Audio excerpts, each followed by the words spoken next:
Hello friends, welcome back to my YouTube channel. तो आज के इस वीडियो पर मैं करने वाली हूँ कर्नाटका यूनिवर्सिटी, जो कि एक स्टेट यूनिवर्सिटी है। इसका पीएचडी नोटिफिकेशन फॉर्म आ चुकी है।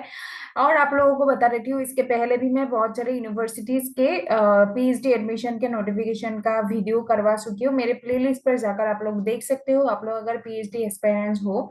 तो आइए इस वीडियो को देख लेते हैं। कर्नाटका यूनिवर्सिटी का पीएचडी नोटिफिकेशन फॉर्म है ये। सो देख लेते हैं। Applications for admission. So applications for admission to the degree of Doctor of Philosophy in the prescribed form are invited from the eligible candidates. Eligible means master degree होने के बाद आप लोग PhD फॉर्म फिलअप कर सकते हैं। आप लोग जानते हैं। आप लोग for the academic year 2025-26 modes of PhD program, a candidate may register either full time और part time PhD programme. Part time सभी के लिए नहीं होता है। पार्ट टाइम सिर्फ जो लोग अभी जॉब में है, रेगुलर जॉब में है, उसके लिए पार्ट टाइम अवेलेबल होता है। उसके लिए एनओसी देना पड़ता है, तो सभी के लिए पार्ट टाइम नहीं है। ओके, सो आगे बढ़ते हैं। Full time PhD programme shall be undertaken by an eligible candidate who will work on regular basis in the department till the submission of thesis.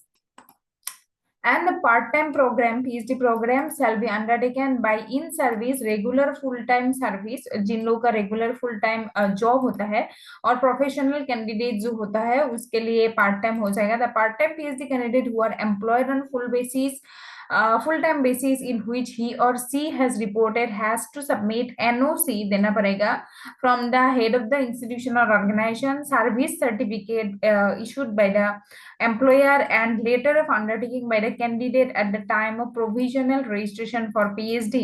Only full-time employee of an institution or organization is allowed to undertake part-time admission PhD admission program. A teacher fellow shall work on a regular basis in the department research center during the period of fellowship. आगे का देख लेते हैं अभी।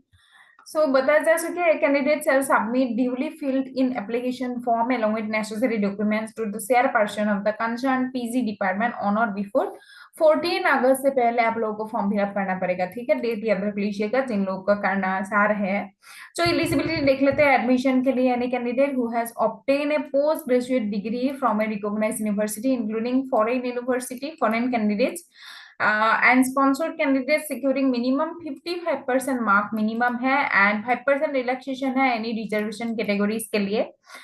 Then देख लेते हैं, in case of candidates appointed on regular basis prior to 31st March 1992 as teachers, librarians or and physical education personnel in colleges,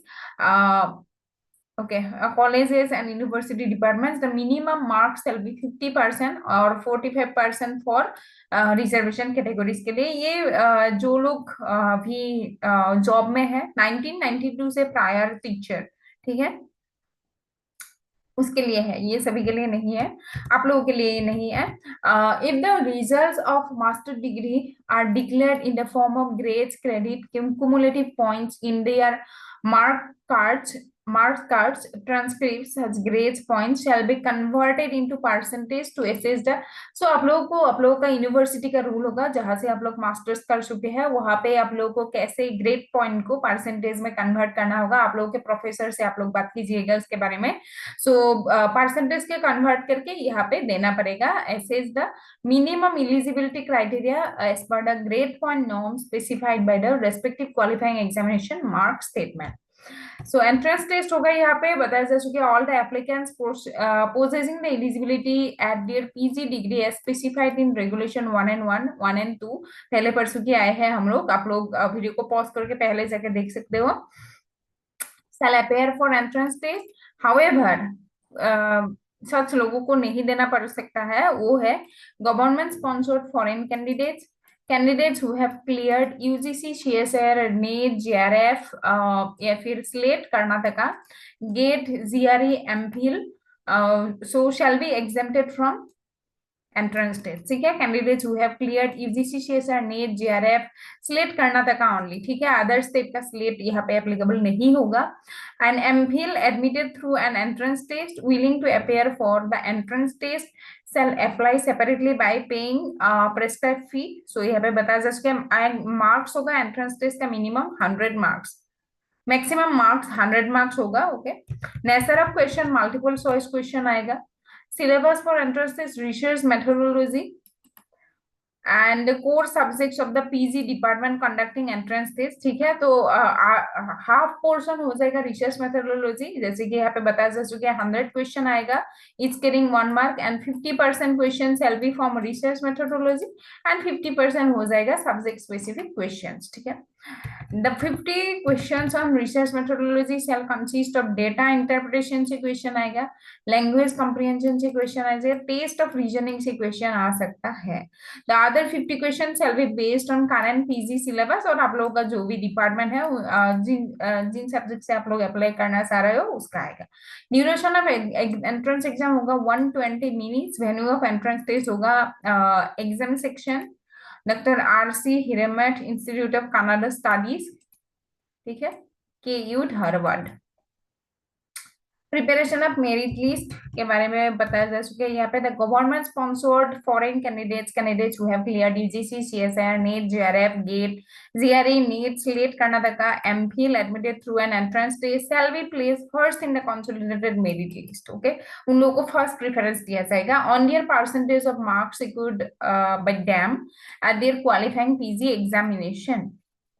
After the entrance test, the merit list of the candidates shall be prepared as per merit on the basis of the marks obtained in the entrance test and marks obtained in the qualifying examination in the ratio of 50-50. Okay, so आप लोगों का PG marks other category लोगों के, जिन लोगों के पास NEET, JRF, SLET Karnataka नहीं है, उन लोगों का 50% मार्क्स आएगा एंट्रेंस टेस्ट से एंड 50% मार्क्स आ जाएगा जो पीजी का आप लोगों का फाइनल एग्जाम है, पीजी का मार्क्स से आएगा 50-50 रेशियो करके। However, the candidate has to secure a minimum of 50%, 45% of any जो रिजर्वेशन कैटेगरी से, रिजर्वेशन कैटेगरी सभी के लिए नहीं, SC, ST, C81 different level candidates in the entrance test. The eligible candidate as per the merit list shall be considered for the present declared vacancies as notified. Vacancies आप लोग देख सकते हैं, ठीक है, यहाँ पे so the candidates as per merit list shall attend interview in the respective PG departments. Attending the interview is mandatory. Eligibility interview के लिए आप लोगों को रिसर्च प्रपोजल लेके जाना जरूरी है। हाउएवर मतलब यहाँ पे अगर रिसर्च प्रपोजल के बारे में बताया नहीं जा रहा है या फिर आप लोगों को पहले भी नहीं बताया जा चुकी होगी, लेकिन रिसर्च प्रपोजल लेके जाना जरूरी होता है। ठीक है, उसके बेसिस पर आप लोगों को इंटरव्यू में क्वेश्चन पूछेगा। Then eligibility to appear for the interview shall not be considered as confirmation of registration for PhD programme. Interview तो बहुत सारे लोगों को लिया जाता है, अगर सीट है 5 तो लिया जाएगा 50 लोगों का इंटरव्यू। ठीक है, जो लोग क्वालिफाई कर चुके हैं एंट्रेंस एग्जाम या फिर नीट, जेआरएफ जिन लोगों के पास है, सभी को लिया जाएगा इंटरव्यू के लिए, लेकिन सभी का होगा सिलेक्शन, ऐसा मैंडेटरी नहीं है। The selection shall be announce by the concern department on etch notice board भी दिया जाएगा and selected candidate shell pay required fees within 7 working days. The department shall announce a waiting list for PhD seat selection.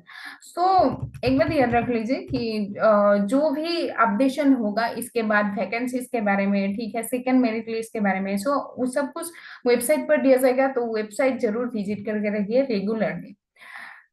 सो ये course work के बारे में बताया जा चुका है। 4 paper 16 week for both full time and part time candidate. Course work सभी को करना पड़ेगा। Registered full time and part time PhD candidate shall undertake a course work of 1 semester of 16 weeks in the parent department within 1 year from the date of provisional registration, failing which his or her registration shall be cancelled. However, if it is found necessary, coursework may be carried out by doctoral candidates in sister department institute. Sister departments में allied departments में होता है कभी कभार, जैसे देख लीजिए political science में हो सकता है, लाइक पब्लिक एडमिनिस्ट्रेशन भी हो उस डिपार्टमेंट में, मतलब पीएचडी है पब्लिक एडमिनिस्ट्रेशन में भी, एंड सोशियोलॉजी में भी है पीएचडी। तो कोर्स वर्क, क्योंकि कोर्स वर्क में ज्यादा लोग होते नहीं है, पीएचडी में एनरोलर पॉलिटिकल साइंस में 3 हो सकता है, सोशियोलॉजी में 5 हो सकता है, पब्लिक एडमिनिस्ट्रेशन में 3 हो सकता है। तो सभी लोगों को मिला के एक ही प्रोफेसर, आप लोगों एक ही प्रोफेसर नहीं, अलग अलग पेपर सिखाएगा अदर प्रोफेसर कोर्स वर्क के लिए। ठीक है, तो एक ही डिपार्टमेंट में कर सकते हैं, वही बोल रहे हैं सिस्टर डिपार्टमेंट या फिर इंस्टीट्यूशन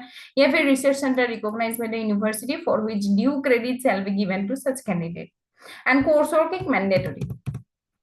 कोर्स, ये तो कोर्स वर्क के बारे में बताया जा सके, ये तो बाद का प्रोसेस हो जाएगा, पहले आप लोग को तो एडमिशन लेना पड़ेगा। सो वैकेंसीज के बारे में अभी देख लेते हैं। फैकल्टी ऑफ आर्ट्स में है कनाडा डिपार्टमेंट, जिसमें है 17 वैकेंसीज। मराठी में है 7 वैकेंसीज, संस्कृत में है 4 vacancy, and Urdu and Persian में टोटल है 2 वैकेंसीज। ठीक है, टोटल 30 वैकेंसीज यहाँ पे हो गए। देन फैकल्टी ऑफ कॉमर्स का देख लेते हैं हम लोग। कॉमर्स में टोटल है 9 वैकेंसीज। एजुकेशन में है टोटल 11 वैकेंसीज। देन बाकी का देख लेते हैं। लॉ है टोटल 10 वैकेंसीज। देन मैनेजमेंट में है 28 vacancies. Faculty of social science में एआई हिस्ट्री एंड एपिग्राफी में 8 वैकेंसीज है। इकोनॉमिक्स में 25 है। हिस्ट्री एंड आर्कियोलॉजी में 6 है। लाइब्रेरी एंड इंफॉर्मेशन साइंस में 6 वैकेंसीज है। जर्नलिज्म एंड मास कम्युनिकेशन में भी 6 वैकेंसीज है। फिलोसफी का है 11, पॉलिटिकल साइंस में है 13, सोशियल वर्क में है 24, सोशियोलॉजी में है 4, टोटल है 103 वैकेंसीज। ठीक है, टोटल का मन देखिए आप लोग, आपका डिपार्टमेंट का देखिए, उसके अकॉर्डिंग ही एडमिशन होगा, उस वैकेंसीज के according. So faculty of science and technology में देख लेते हैं। एंथ्रोपोलॉजी आ जाएगा, उसका है 9 वैकेंसीज। बॉटनी में है 9, बायोकेमिस्ट्री में है 9, देन बायोटेक्नोलॉजी में है 9, केमिस्ट्री का है 28, देन कंप्यूटर साइंस में है 2, जियोग्राफी का है 3, मैथमेटिक्स में है 18, marine biology PG centre Karwar में है 2, फिजिक्स में है 4, साइकोलॉजी में है 11, देन स्टैटिस्टिक्स पर है 10, जूलॉजी का है 5। ठीक है, and then instruction for submitting application with fee शावान के बारे में बताया जा सके यहाँ पे। So application form shall be downloaded from the university website. So university के वेबसाइट में आप लोगों को एप्लीकेशन फॉर्म दिख जाएगा। ठीक है, मैं लिंक भी डाल सकती हूँ डिस्क्रिप्शन बॉक्स में, आप लोग देख लीजिएगा। एंड आप लोग सिंपली कर्नाटका यूनिवर्सिटी के वेबसाइट पे जाकर भी जो एप्लीकेशन फॉर्म है, वहाँ पे एक एप्लीकेशन फॉर्म है, वो डाउनलोड कर लीजिएगा। उसके अकॉर्डिंग आप लोगों को अप्लाई करना पड़ेगा। And duly filled in application form along with all inclusion including online payment challan for application processing fee shall be submitted to the chairperson of the concerned PG department at Karnataka University, Dharwad.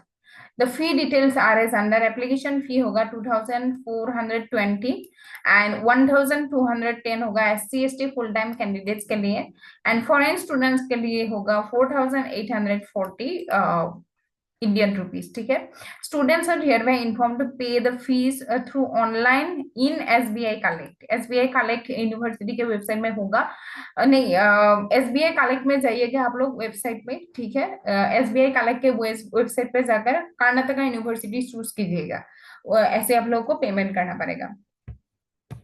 तो अच्छे से कीजिएगा, क्योंकि fees once paid can not be refunded, गलती मत कीजिए कुछ भी।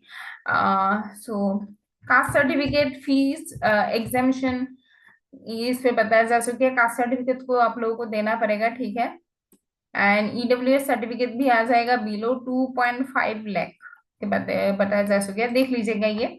Then applications without valid certificate will not be considered, and incomplete application are liable to be rejected. ठीक है, candidates from other universities, if selected, shall submit eligibility certificate issued by the academic section, Karnataka University.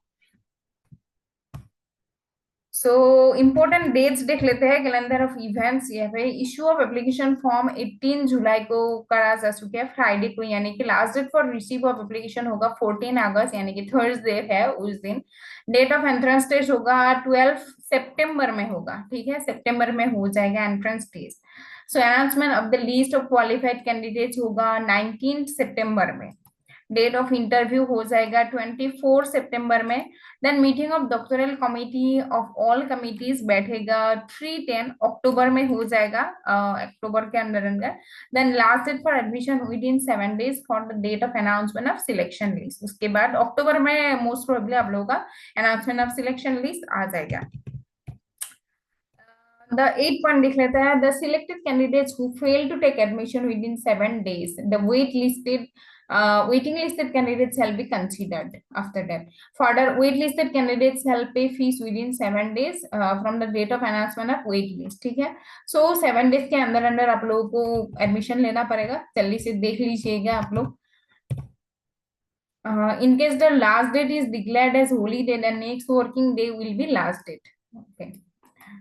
सो यही तक ही था लगभग। Note देख लेते हैं। The selection for the PhD program does not guarantee fellowship और scholarship. The award of fellowship scholarship is subject to availability fund scheme of other norms of the university. ठीक है, सभी को फेलोशिप मिलेगा ऐसा नहीं हो सकता है। मिल सकता है, वो मेरिट के बेसिस पर भी देता है कभी कभी यूनिवर्सिटी, एंड कास्ट जिन लोग के पास है उसके अकॉर्डिंग भी देता है। यूनिवर्सिटी के फंड के ऊपर ये डिपेंड होता है।